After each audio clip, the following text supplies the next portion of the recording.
Well, good morning, good afternoon. Thank you for joining us on this webinar, Protecting Your Dealership from Auto Fraud and VIN Cloning. My name's Anita Leon. I'm with RVD of Canada. I'm your host. Theft and fraud are ongoing challenges for dealerships across Canada. And today, we will show you how to identify fraud, protect your inventory and reputation, and safeguard your customers. So you probably already know the name CARFAX Canada, but they actually started as Proof back in 2000 here in Canada.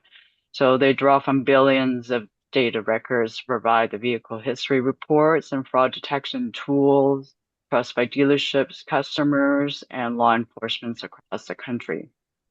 So now it's my pleasure to welcome our speaker, Sarah Beaver. She's the Regional Sales Manager at CARFAX Canada. She brings over 20 years of sales experience, with the last 7 years dedicated to helping dealers combat fraud.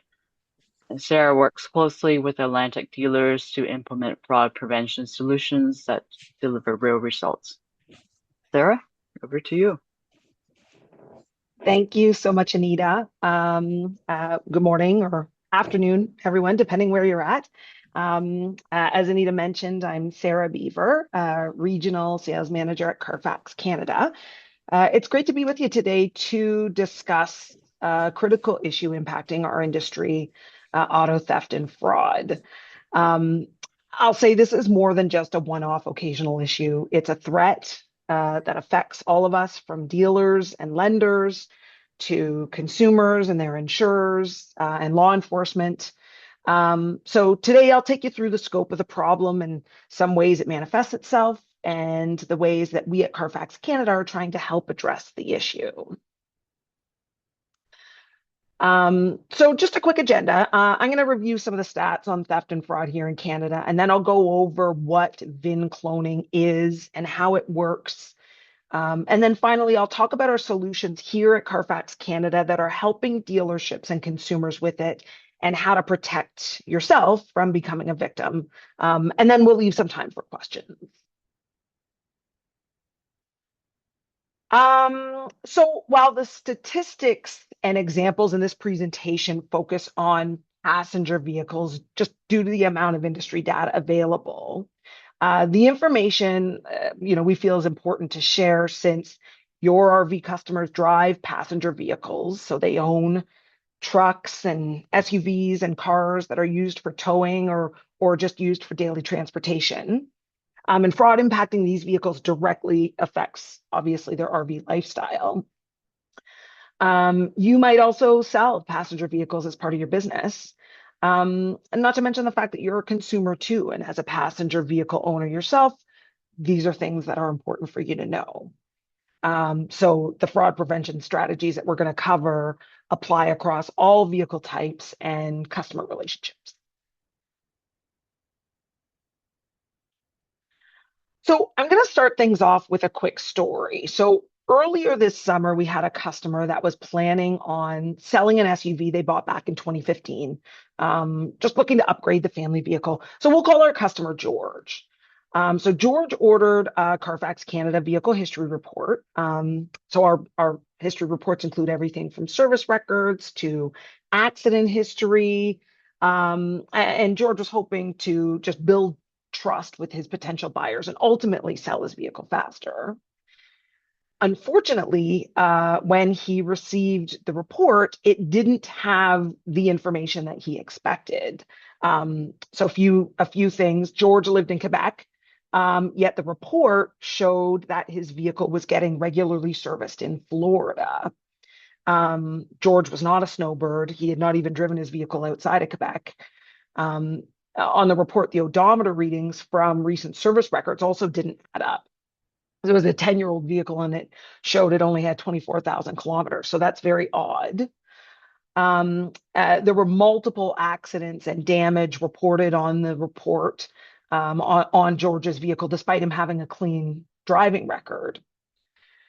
So what happened was George took action, and he reached out to us at CARFAX, understandably confused and upset and a bit frustrated. And so after working with authorities here in multiple states, we were able to determine that his VIN had in fact been. So To pick up where Sarah left off, when George received the report based on the VIN number, he could see that he didn't get the information that he expected. George lived in Quebec, but the reports show that the vehicle had been serviced in Florida. George was not a snowbird, and he never really left the province of Quebec with his car. The odometer readings from the recent service records didn't add up either. It was a 10-year-old vehicle, but the readings out of Florida showed it only had 24,000 kilometers. It had multiple accidents and damage was reported on the vehicle, despite George having a clean driving record. George was frustrated, reached out to us. After working with authorities in multiple states, we determined that this VIN had been in fact cloned.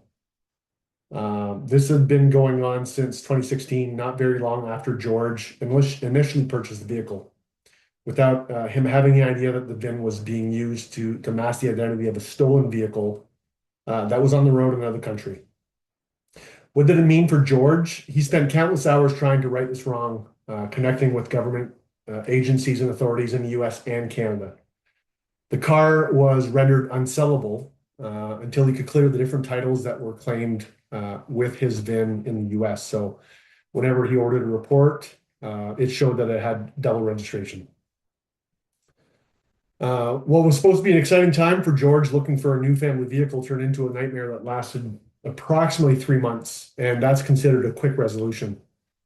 Cases like this can take up to 6 months and sometimes up to a year because of all the different steps we need to take or the customer needs to take in contacting the authorities of whatever state or province the cloned vehicle is in.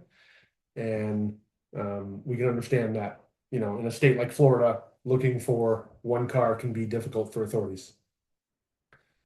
George eventually cleared up the vehicle's history and got the ownership information corrected in late August of this year, or of last year. Police were able to locate the stolen vehicle that was using that VIN. With a clean history, he was finally able to sell the vehicle. But sadly, that story is not unique. It happens quite often.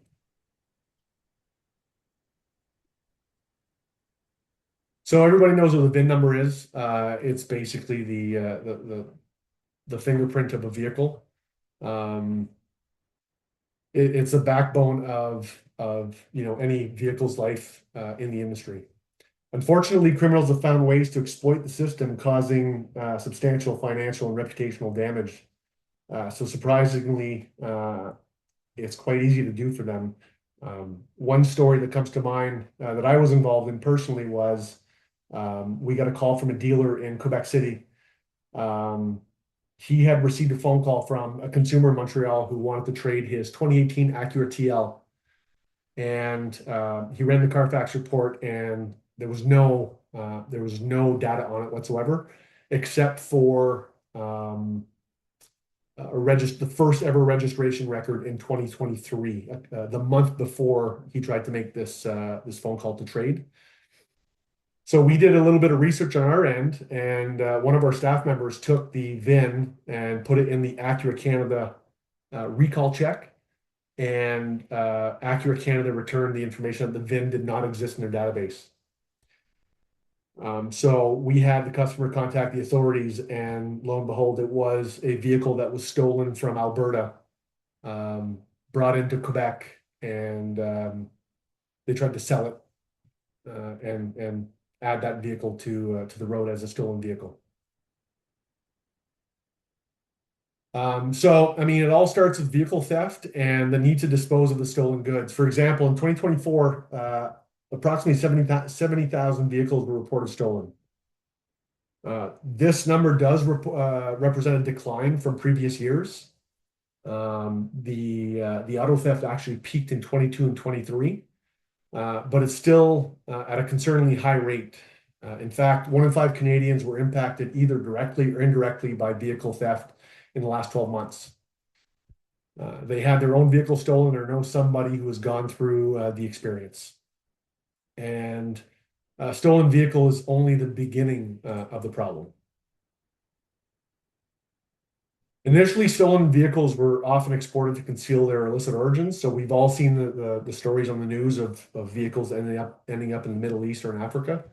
Um, Efforts were put in by the Canadian government and provincial governments. The Montreal port, the Port of Montreal, which was the biggest point of export, um, there was a lot of action by the Port Authority and the CBSA, and they've made exporting the vehicles out of the Montreal port a lot more challenging. Um, However, those stolen vehicles still need a place to go. And so this has led to an increase in domestic VIN fraud, meaning that more stolen vehicles are being circulated in the Canadian and US market. Criminals are continuously evolving their tactics. Now, just because the Port of Montreal has had a lot of effort put into it to tamp down these stolen vehicle exports, we're still seeing some stuff happening at other ports on the two coasts. So how do they get rid of these vehicles? Online marketplaces are an obvious way to exploit unsuspecting buyers, and criminals are highly adaptable. As one jurisdiction cracks down, they simply pivot to exploit another.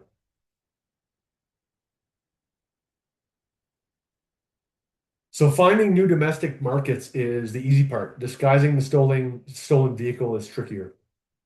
There are two typical approaches to VIN fraud. The first one is to create an entirely fake VIN.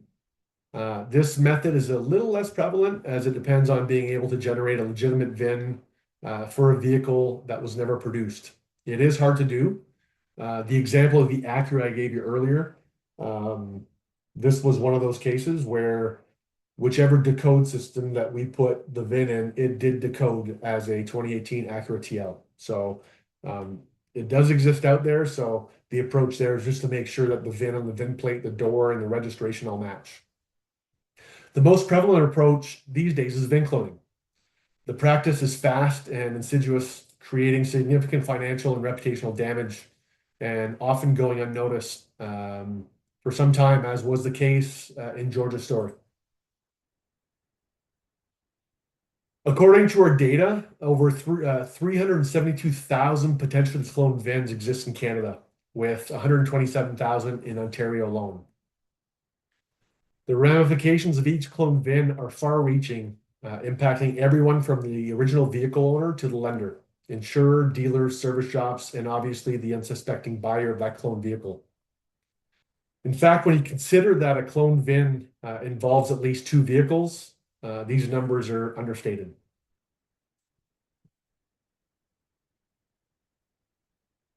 And if you or your customers happen to be in the market for a pickup, it's also likely that your customers already own one to tow a trailer or RV. These one of the top 10 clones, 6 out of the 10 are pickups. The fact that pickups can be hard to decode is likely one contributing factor beyond their significant market share.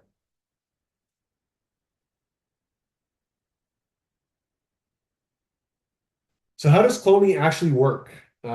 Criminals first harvest, I guess is a good way to put it, clean VINs from vehicles listed for sale online or by physically viewing them through windshields in dealerships or any parking lot. Duplicate VIN plates are fabricated using a clean VIN, and these are known as donor VINs. Thieves will then steal a vehicle of the same make, year, and model, replacing its original VIN with the harvested one. The stolen clone vehicle is then sold with counterfeit ownership documents and the donor VIN's vehicle history report, with no one the wiser. You may remember a headline a couple of years ago where I think it was 78 Service Ontario employees were fired and I believe charged with facilitating fraud. This is one example of how these things happen.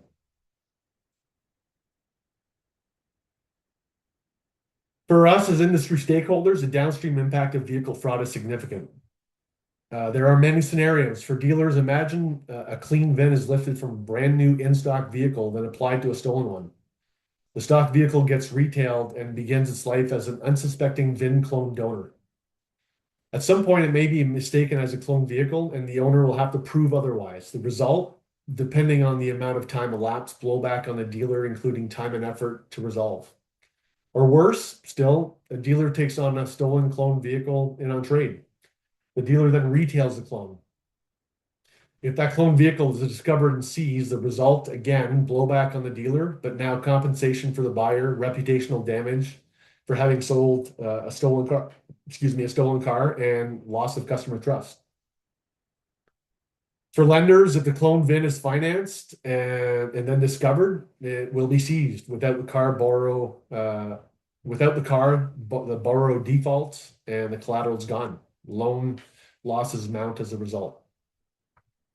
For insurers, a stolen car is reported by its legitimate owner, and the total loss is paid out. Meanwhile, the stolen vehicle begins life as a clone, concurrent with the donor vehicle. Two policies are then enforced on the same VIN, one of which has already been paid out, inflating claim costs.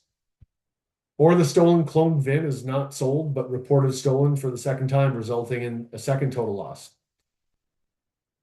If the donor car is subsequently identified, it'll be flagged as stolen and mistakenly seized, creating all kinds of confusion for insurers and insured alike.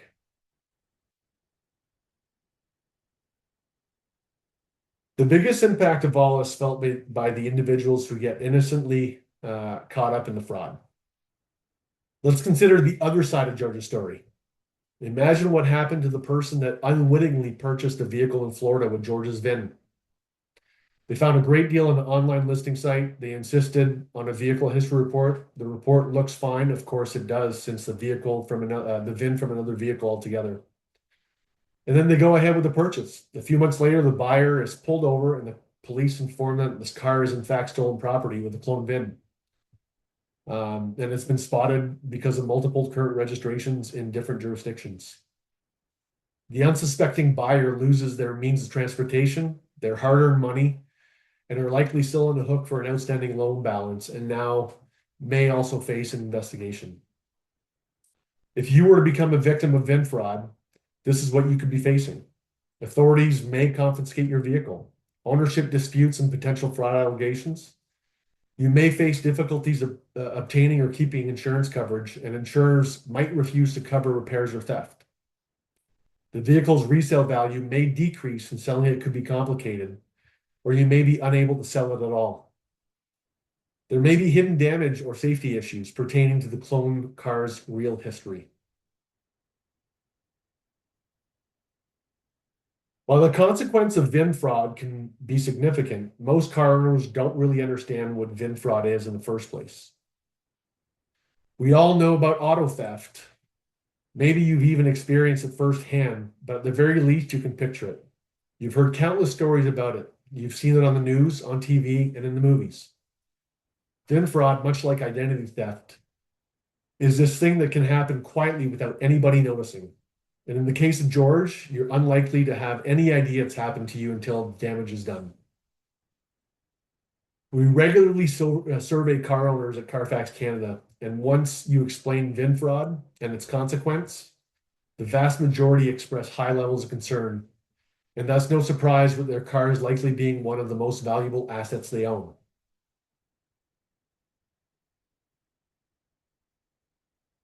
Finally, before the risk to stakeholders and individuals, there's also broader societal harm. These schemes are often orchestrated by well-organized crime networks that are involved in a variety of illegal activities. Money generated from VIN fraud and vehicle theft is funneled into other criminal activities, exacerbating the overall impact to society at large. These are not crimes committed in isolation, but rather a part of a broader, more dangerous network.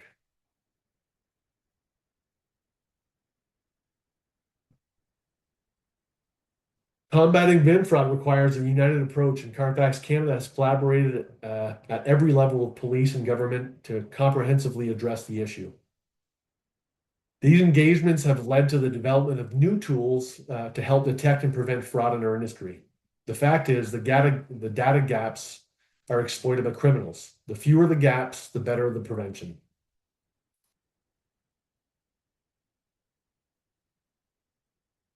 So our vehicle history report and the data within them are crucial for detecting stolen vehicle statuses and potential fraud indicators. By mining our data using advanced data analytics and technologies, we're looking for patterns that can predict the potential for a VIN fraud with increased accuracy. Here's a short list of some of the current key red flags within the vehicle history reports. Large or missing gaps in vehicle registration information. Extensive periods with no reported registration information can indicate that the vehicle is potentially out of circulation under suspicious circumstances. Be wary of vehicles showing activity on either side of unexplained gaps in the timeline. This may suggest efforts to conceal true ownership.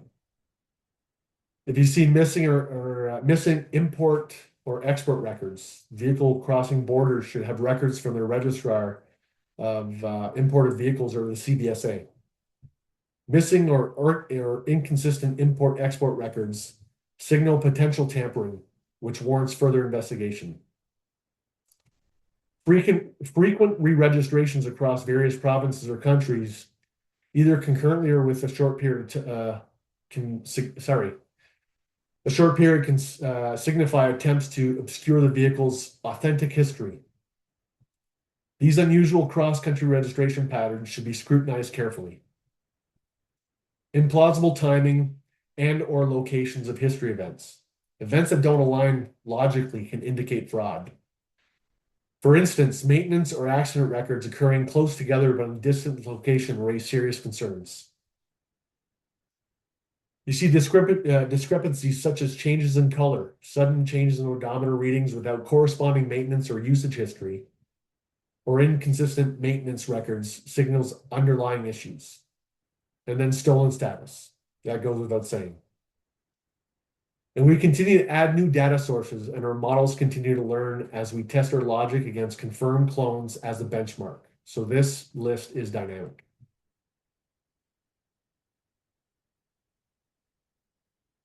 And to give you a better idea of some of the vehicle fraud red flags that show up in our data, here are a few examples.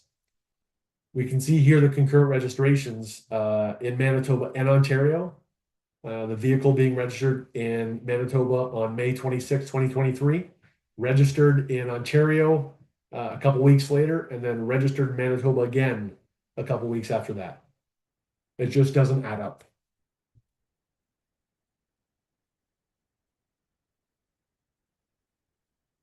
Here you can see the history jumping back and forth between Canada and the US. We can see the vehicle January 11th, 2019, with the history from the Motor Vehicle Department of Ontario. And then, a day later, registered in Louisiana. A couple weeks later, or a couple months later, service facility in Sudbury, Ontario. And then several weeks after that, a police reported accident in Mississippi. So again, these are red flags for pieces of data that just don't add up.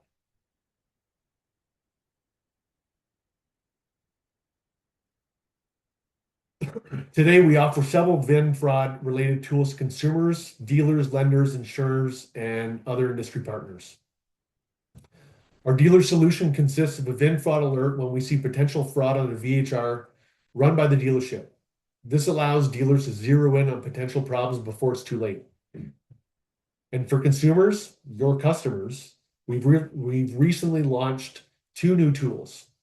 One that helps them monitor the status of their VIN over time and alerts them of any suspicious activity, and another that enables them to check if the vehicle they're about to buy or sell may have fraudulent VIN. We're already seeing a lot of interest from dealers and consumers looking to protect themselves from VIN fraud. Our commitment to fighting VIN fraud doesn't stop there. We continue to work on enhancing our existing tools and developing new technologies that can offer even more precise and timely data.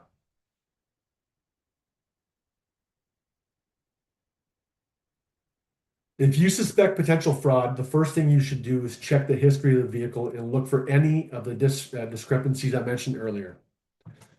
You may also want to consider reporting your suspicions to local law enforcement and go on the record with an incident report. If it's your customer, advise them to reach out to us. Our team will investigate based on their report and help guide them through the required steps. If things turn out for the worst and potentially fraudulent, history is revealed, the first thing they will likely need to do is contact the provincial ministry or appropriate U.S. state authorities where the suspicious history has been seen. Generally, if their car is a donor vehicle, its clone status can be erased once a clone is recovered. Finally, they should inform their insurance company about the fraudulent records. If you're also in the business of selling vehicles, be vigilant. With anything you require, check the history first. To wrap this up, I've covered off the current scope of the problem, how it's perpetrated, the downstream problems it causes, CARFAX's role in fighting fraud, and what you can do to identify it.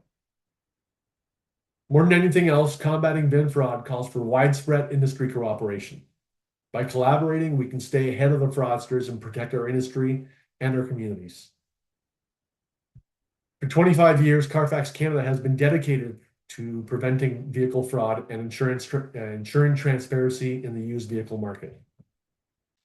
With your support, we'll minimize the issue, prevent losses, and ensure a more secure and trustworthy automotive industry for all stakeholders. Thanks for being here today. I'm happy to answer any questions that you may have.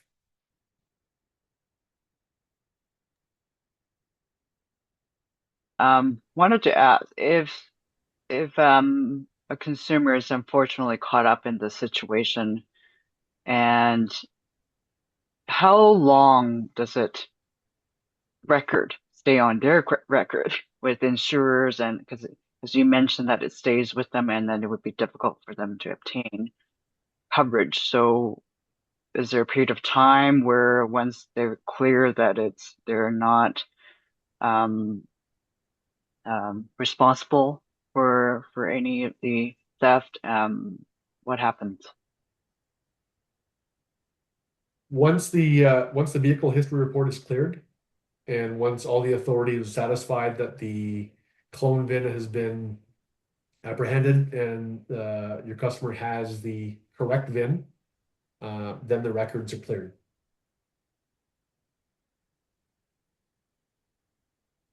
And just to interject, how long that takes is a case by case basis. Sometimes it can be quite quick to resolve. As in George's case, it only took a few months. Sometimes it can be more like 6 months to a year or longer. We always, try to be realistic with the timeframes and the expectations of the customer.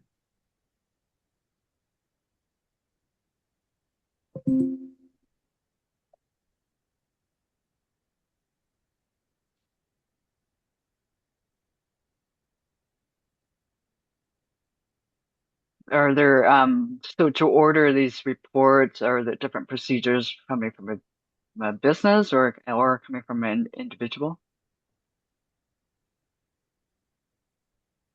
Tell me more about what you mean. Um, so for a dealership, they Mhm. like enroll to start receiving reports, or what is the process? Yeah, so a dealership can we can set a dealership up with the dealer account so that they can have a username and password to order reports on their dealer account. So they would have a login to our website that would be exclusive for their account, and any reports that they order through there would be stored for them under their account name so that they can recall them later. Um, so yeah, so they can just reach out to us here at CARFAX, or can email support@carfax.ca, or I can provide my contact details and they can reach out and we can set them up with a dealer account. Any questions? Are these reports available for motorhomes? So yes, there's history information and lien information available that RV dealers can pull on motorhomes. Um, uh, Typically, the VIN that they would run would be either the VIN on the chassis or the VIN on the motorhome itself. On the motorhome, on the body of the motorhome is what collects the history. And so, yeah, they can pull history and registration information, lien information on RVs and motorhomes. Well, thank you. I want to thank you both for your presentation today, and looking forward to the next session.